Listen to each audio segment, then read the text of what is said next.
Is that? Hello, everybody. Today we're going to be talking about WARNO, which is a strategic RTS that makes me want to put a bullet to the roof of my mouth. And we're going to be talking about it. So basically, what WARNO is if the Russians got really mad at the Americans and started killing people. Yeah, the video does a better job of explaining it, so I'm just going to kind of...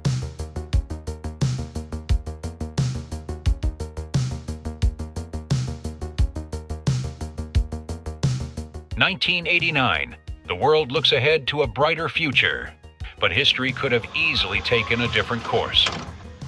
1985, Mikhail Gorbachev becomes the new General Secretary of the Communist Party of the Soviet Union.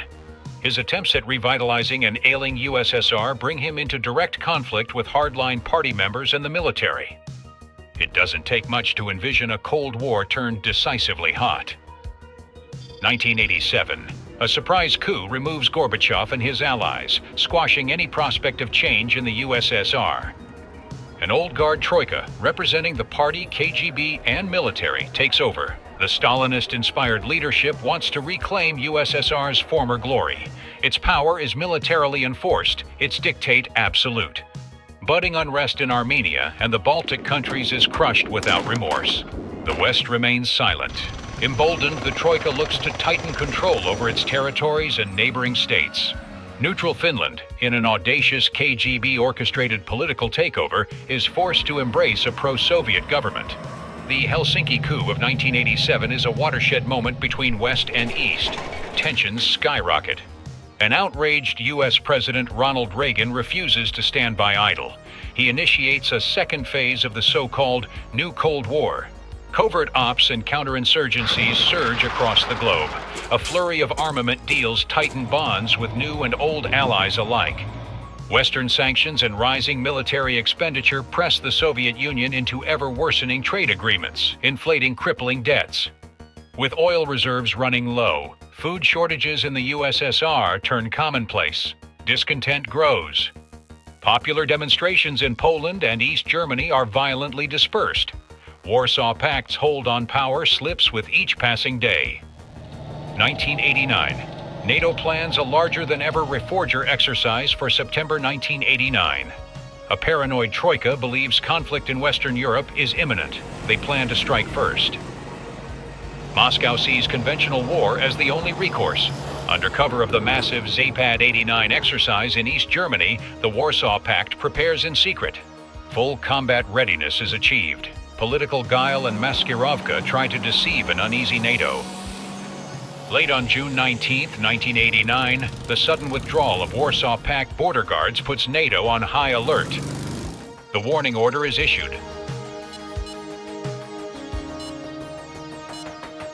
Oh my god, they said the thing! Oh my god! Oh my god! So with any RTS, there's always going to be a favorite faction. No matter what, it's always going to be, I think these are cooler. And with WARNO, it is exactly the same. There is no... that NATO is the favorite, by far. So, incidents start to happen like this. Guys, just play Warsaw Pact. It's not that bad. Just play Warsaw. Please. Please just play... Yes. Okay. We just need 3 more. Please. Yes. No. Why? Why? We're so close. Please. Please do Warsaw.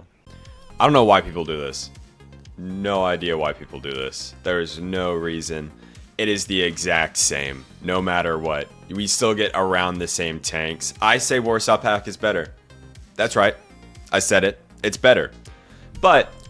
as people are, they like to be one-sided towards NATO a lot more. NATO just has more tanks.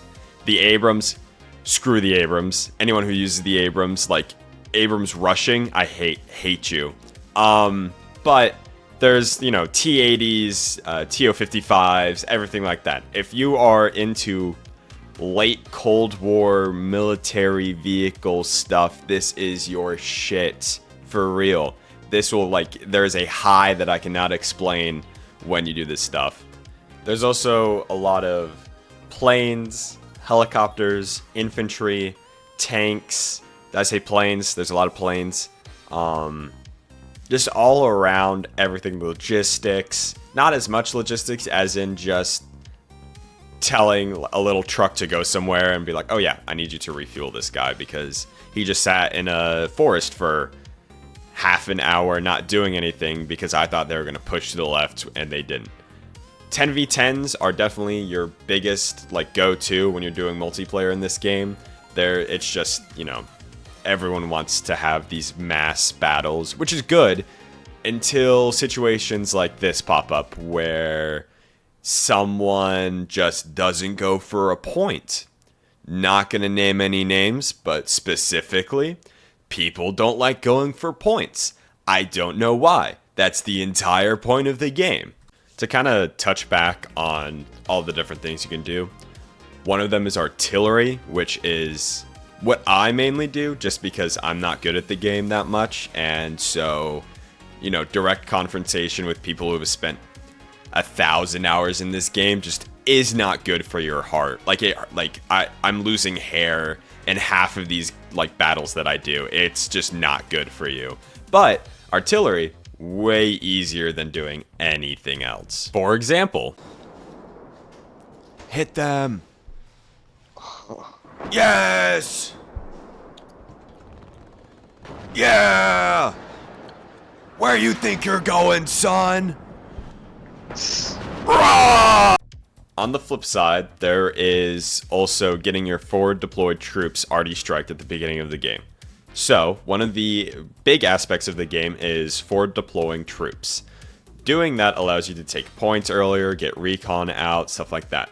People have learned that you can get artillery to, you know, guesstimate where you're going to put your troops, fire there, and wipe out entire divisions before they're even able to start their engines.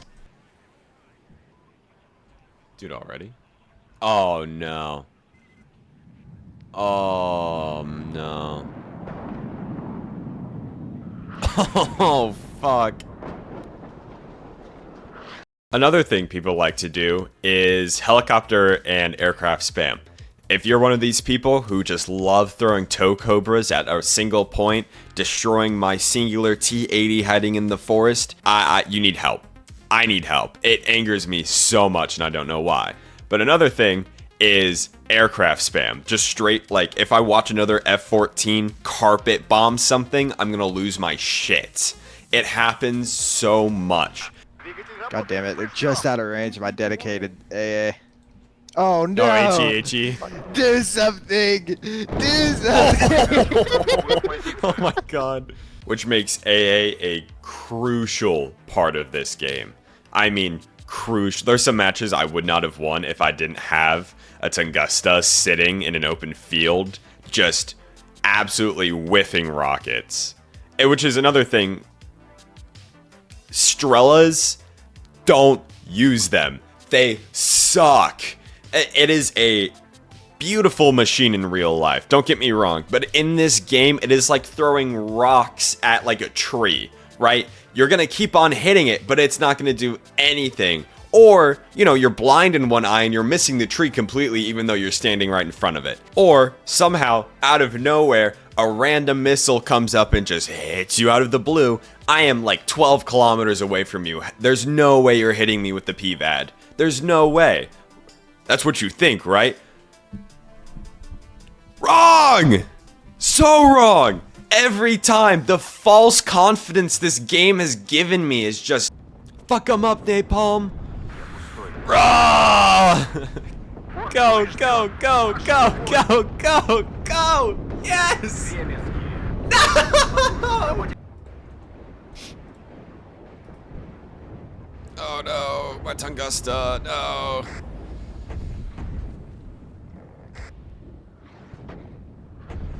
Hit that son of a bitch! No! So all this talking about different types of troops and stuff like that brings me to another point. Microing. Specifically looking at a troop and being like, yeah, I want you to go into this like oak tree or to this building or something like that. And then you do that, and then you focus on that troop for the entire rest of the game because you don't want him to die. That's really important in this game because that's how you win all your fights, or you get lucky, which is my case a lot. But microwing is really important. But sometimes you forget your microwing one, and you remember you have an entirely, you have an army, basically. And you remember, oh my god, I have points. How many points? 5,000 points? And I have tanks still? This late in the game? They have to be running out of troops. Holy shit, Jake, what the fuck? Those tanks! Sadly, the community in this game is a bunch of military geeks, basically. And you know what that means? Racism! So, there is an all chat in the game. And, you put 20 people in a lobby who are trying to kill each other and give them the access to talk to each other. Some stuff's gonna pop up in the chat that really shouldn't be popping up. Like, really shouldn't be popping up. It's funny, the first part would be funny, and then they add in the slur and you're like, ooh. Not as funny anymore.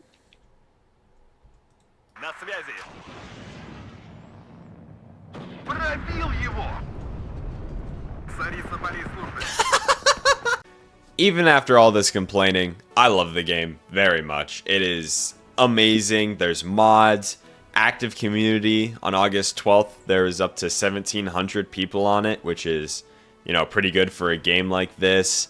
There's custom games that you can play with your friends. There's very active open lobbies, 10v10s, 2v2s. Learning curve is not that steep, but, it's a military game, so there's going to be a bit of a learning curve. But either way, great game. Love it. And hope to see you guys in the next one.